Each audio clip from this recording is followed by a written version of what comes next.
எனக்கு அன்பான கர்த்தருடைய பிள்ளைகளே, எல்லாரும் எப்படி இருக்கிறீங்க? சந்தோஷமா இருக்கிறீங்களா? இன்றைக்கான வார்த்தை என்னன்னா, அநேக பிள்ளைகள் எங்கள்கிட்ட கேட்கறது, தலைமுறை சாபம் வேறையா, கட்டுக்கள் வேறையா? அப்ப எனக்கு கட்டு இருக்கா? போராட்டம்னா என்ன? இப்ப இதைத்தான் இன்னைக்கு இந்த வார்த்தையில நம்ம பார்க்க போறோம். நல்லா கவனிங்க. தலைமுறை சாபம் வேறு, கட்டுக்கள் நுகம்ன்றது வேறு. இந்த ரெண்டுமே வேற. கட்டும் நுகம்ன்றது ஒரே கேட்டகரியில வரும். அத ரெண்டும் வேற. போராட்டம் வேற. ஆனா உங்கள்கிட்ட நான் மேலோட்டமா தலைமுறை சாபம், கட்டுக்கள், போராட்டம். ஆனா இந்த கட்டுக்கள் என்ற இடத்துல நுகமும் சேரும், மறந்துடக்கூடாது. நல்லா கவனிங்க.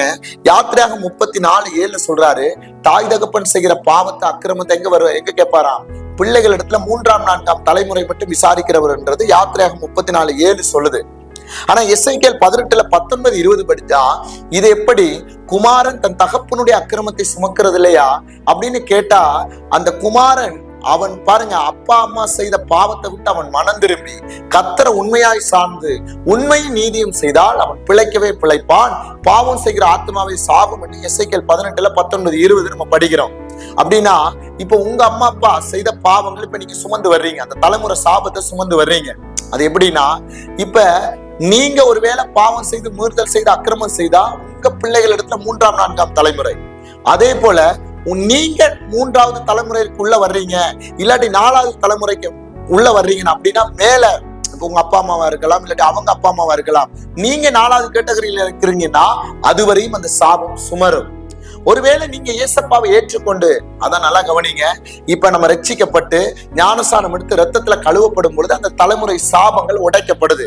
ஆனா உங்க வீட்டுல சகோதரங்கள் இருக்காங்க, அவங்க ரட்சிக்கப்படல, இன்னும் உலகத்துலதான் இருக்கிறாங்க, அந்நிய மார்க்கத்துக்குள்ளதான், இன்னும் விக்கிர ஆராதனைகளை தான் பின்பற்றாங்கன்னா அந்த சாபம் அப்படியே யார் மேல வருது? உங்க சகோதரருக்கு மேல வருது. ஆனா நீங்க என்ன செய்யறீங்க? விடுதலை பெறீங்க. உங்க மூலமா இந்த தலைமுறை சாபம் என்ன செய்யப்படுது? சுத்திகரிக்கப்படுது. இது ஒரு காரியம். 2வது கட்டுக்கள். நீங்க பைபிள்ல எங்கெல்லாம் படிக்கிறீங்களோ, எரேமியா 30:8, எரேமியா 2:20, ஏசாயா 58:6, நாகும் 1:13, பாத்தீங்கன்னு சொன்னா ஏசாயா 10:27, இதெல்லாம் நீங்க பார்க்கும் பொழுது இந்த கட்டுக்கள்ன்ற இடத்துல நுகம் கூடவே இருக்கும்.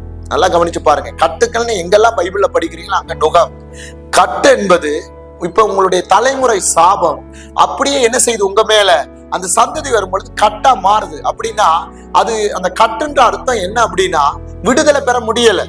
நல்லா கவனிச்சுக்கோங்க. விடுதலைன்னா என்ன? இப்ப மெண்டலால பாதிக்கப்பட்டிருக்கிறீங்க, பைத்தியம் முடிச்சிருக்கிறீங்க, படுத்த படுக்க, அந்த 3-4 தலைமுறை வரையும் அப்படியே மருத்துவமனையிலே படுத்த படுக்க. அது போல பாருங்க, இன்னைக்கு உங்களுக்கு தீராத வியாதிகள், இது தொடர்ந்து ஜெனரேஷனா வருதுன்னா அது கட்டு. உங்களுக்கு புரிஞ்சிருச்சா? அந்த தலைமுறை சாபம் தான் அப்படியே கட்டா மாறுது. உங்களுக்கு புரிஞ்சிரும் நினைக்கிறேன். நல்லா கவனிச்சு கொள்ளுங்க. அதே போல இன்னைக்கு நீங்க மந்திரவாதிகள், குறி சொல்றவங்க, எல்லா காரியத்தையும் ஓடி திரியுறீங்கன்னா அதுவும் கட்டு. அதை என்ன செய்யுது? செய்வன, மாந்திரீகம், பிலிசுனியங்கள், இதெல்லாம் நீங்க விதைக்கிற இதெல்லாம் என்ன செய்யப்படுது? உங்க பிள்ளைகளுக்கு மேல கட்டா மாறுது. நுகம்ன்றது என்னன்னா, நீங்க ஒரு இடத்துல போயிட்டு அடிமைப்பட்டிருக்கிறது. இப்ப நீங்க சொல்லுவீங்க, பாசன ஒரு வீட்டுல வந்தா அந்த 10 வருஷம் அந்த இடத்த விட்டு என்னால எழும்ப முடியல, ஒருவேளை ஒரு வேலையில இருந்தா என்னால அந்த 1 வருஷத்துக்கு மேல தாக்கு பிடிக்க முடியல, நான் அப்படின்னா நீங்க சிறைப்பட்டு இருக்கிறீங்க. பாத்தீங்களா? அதெல்லாம் நுகம். நல்லா புரிஞ்சுக்கொள்ளுங்க. இப்ப யாக்கோபு 14 வருஷம் எங்க போயிருந்தாரு? லாபானுடைய வீட்டுல போயிட்டு இருக்கிறாரு 14 வருஷம். அதைத்தான் எரேமியா 2:20 பாக்குறோம். கர்த்தர் அறுத்தது அங்க சொல்றாரு. அப்ப நீங்க ஒரு இடத்துல அடிமைப்பட்டு இருக்கிறது, இன்னைக்கு உங்களால எதுவுமே செய்ய முடியல, அந்த வீட்டுல வாழ முடியல, விருத்தி இல்ல, அது போல ஒரு வேலையில தொடர்ந்து நிக்க முடியல, உங்களை அப்படியே அலக்களிக்க வைக்கிறது, இதெல்லாம் நுகத்தடி. அப்படின்னா இந்த நுகத்தடி கட்டுக்கள் எல்லாம் உன்னோட சேர்றது. அதைத்தான் கர்த்தர் அடிக்கடி சொல்லுவாரு, நான் நுகத்தை முறித்து, இல்லாட்டி கட்டுக்களை அறுத்து, இல்லாட்டி உடைத்து அப்படின்னு பைபிள்ல பாக்குறீங்கன்னா இந்த கட்டும் நுகமும் ஒன்று. அது உங்களுடைய வாழ்க்கைக்கு ஏற்ற மாதிரி தனிப்பட்ட இடத்துல மாறும். நீங்க எப்படி இருக்கிறீங்களோ, நீங்க எப்படி உங்க ஜெனரேஷன்ல அதை சுமந்து வர்றீங்களோ அதுக்கேத்த மாதிரி மாறும். புரிஞ்சிருச்சுன்னு நினைக்கிறேன். 3வது நல்லா கவனிக்க, போராட்டம். போராட்டம் என்றது ஆவிக்குரிய போராட்டம். அதான் எபேசியர் 6:12 அவர் சொல்றாரு, பாருங்க 11:12 சொல்லுது, மாம்சத்தோடும் அல்ல, இரத்தத்தோடும் அல்ல, துரைத்தனங்களோடும் வானமண்டல பொல்லாத சேனைகளோடும் நாங்க பாக்குறோம். அப்ப போராட்டம் என்றது ஆவிக்குரிய போராட்டம். இந்த ஆவிக்குரிய போராட்டத்தை போற விடாதபடிதான் ஒரு பக்கம் தலைமுறை சாபங்களும், இன்னொரு பக்கம் கட்டுகளும். அந்த சாபம் அப்படியே கட்டா மாறி ஒரு நுகத்துக்குள்ள நம்மளை உட்கார வச்சு நம்மளை ஜெபிக்க விடாதபடி, தேவனோட சேர விடாதபடி வர்றதுதான் போராட்டம். அதைத்தான் 2 விஷயமா பவுல் பிரிக்கிறாரு. ஒண்ணு ஆவிக்குரிய போராட்டம், மாம்சத்தோடும் அல்ல, இரத்தத்தோடும் அல்ல. இன்னொன்று விசுவாச போராட்டம். நீங்க பாருங்க 1 தீமோத்தேயு 6:12, அடுத்தது 2 கொரிந்தியர் 10:3. நல்லா கவனிங்க. 2 தீமோத்தேயு நினைக்கிறேன், நீங்க அதை கவனிங்க. 6:12, அடுத்த 2 கொரிந்தியர் 10:3. நாங்கள் மாம்சத்தோடு போர் செய்கிறவர்களாய் என்ன செய்யறது இல்ல, மாம்சத்துல இருந்தாலும் மாம்சத்தோடு போர் செய்கிறவர்கள் அல்லன்றது அங்க சொல்றாரு. அடுத்தது நல்லா பாருங்க, 2 தீமோத்தேயு 4:7. அப்படின்னா நல்ல போராட்டத்தை போராடினேன், விசுவாசத்தை காத்துக்கொண்டேன். அப்ப இதுல நல்லா கவனிங்க, நீங்க எந்த கேட்டகரியில சிக்கி இருக்கிறீங்க, நீங்க எந்த கேட்டகரியில விழுந்திருக்கிறீங்க. தலைமுறை சாபத்தை சுமந்து வர்றீங்களா, இல்லாட்டி அந்த சாபம் இன்னைக்கு அப்படியே தொடர்ந்து வந்து அது கட்டா மாறி நீங்க செய்த பாவத்தோட பிணைக்கப்பட்டுச்சா, இல்லாட்டி ஒரு நுகத்துல இருக்கிறீங்களா? அப்படின்னா வாழ்க்கையில இன்னைக்கு சமாதானமே இல்லாதபடி அதை தொடர்ந்து எத்தனை வருஷம் நான் எவ்வளவு பிரயாசப்பட்டாலும் இந்த நுகத்தை உடைக்க முடியல அப்படின்றதுல இருக்கிறீங்களா? இல்லாட்டி போராட்ட செக்ஷன்ல இதெல்லாம் நான் உடைக்கப்பட்டாலும் என்னால ஜெபத்துல போக முடியல, ஆண்டரோட உறவாட முடியல அப்படின்னு சொல்லி இன்னைக்கு நீங்க போராட்டத்துக்குள்ள இருக்கிறீங்களா? இப்ப இந்த 4 காரியம் அப்படின்னா தலைமுறை சாபம், கட்டுக்கள், நுகம், போராட்டம். நல்லா கவனிங்க. இந்த 4 காரியத்துல நீங்க எந்த கேட்டகரியில இருக்கிறீங்க?